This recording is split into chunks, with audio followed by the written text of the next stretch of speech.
The farm road stretched quiet under the morning sun. Dust rose beneath our boots as Harris led us toward the old farmhouse. Its wooden siding was weathered, its roof patched in places. And near the corner a rusted service mast leaned like a crooked staff. The wires sagged low, almost brushing the porch roof. This, Harris said, pointing upward, is where power enters the home. The service entrance.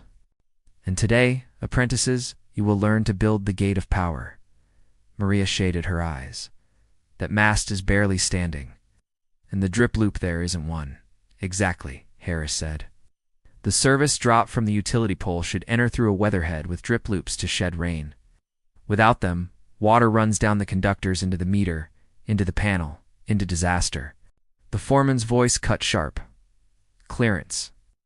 How high must service conductors be above a driveway? I answered quickly. At least 12 feet, he snapped back. And above a public road? 18 feet, I said, trying not to stumble. Gave the faintest nod. Do not forget. Inspectors measure, not guess. Kevin smirked. So we just bolt a new mast and we're done? Harris's eyes narrowed. If only it were that simple. First, a permit. Nothing happens until the utility company and inspector approve. Work without it, and you pay fines or lose your license. The farmhouse owner handed Harris a folded paper. Harris opened it slowly, then showed us. Permit approved. 200 amp service. New mast, weatherhead, drip loop, meter socket, balanced, grounded, inspected. We carried the new service mast from the truck. Heavy galvanized steel, taller than a man. Harris guided us as we set it against the wall. Maria held the level steady. Plumb. I drilled the anchors. Kevin tightened the straps, the mast rising true this time. At the top, we installed the weatherhead aluminum gleaming in the sun, angled to shed rain. Drip loops next, Harris instructed. Conductors enter from above, then dip before rising into the head. Gravity pulls the water away. Kevin tried first, bending the wires downward, but his loops were stiff and uneven. Looks fine, he muttered. The foreman's glare could have burned steel. It's fine does not pass inspection. Loops must be neat, even deliberate. Sloppy work is failed work. Maria stepped up, hands steady. She shaped each conductor into a gentle curve, symmetrical and clean. Harris nodded. That is a drip loop. Water falls to the ground, not into the meter. Remember, every drop has weight. We stood back. The mast gleamed upright, weatherhead crowned, loops ready for the utilities service drop.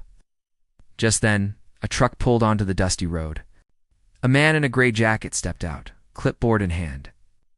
The inspector. His eyes swept the mast, the head, the loops. He said nothing for a long moment. Finally, he spoke. Clearance. I answered, my throat tight. Over the yard 12 feet minimum. Over the roof 3 feet. Ours is 4. The inspector's eyes narrowed. Good. But the mast is too short for the lines crossing the driveway.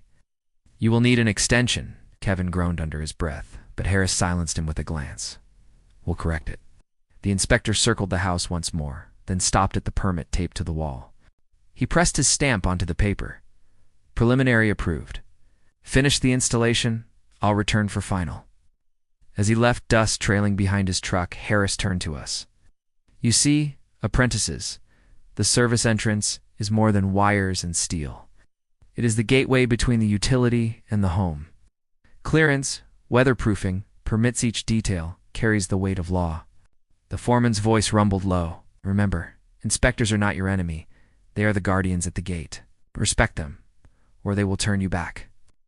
Maria smiled faintly, eyes on the gleaming mast. It feels like building a doorway for power to enter. Harris nodded. Exactly. Today you built the gate. Tomorrow, you will mark it with the meter the eye that watches every kilowatt. The foreman's eyes glinted. Next episode, the mark of the meter.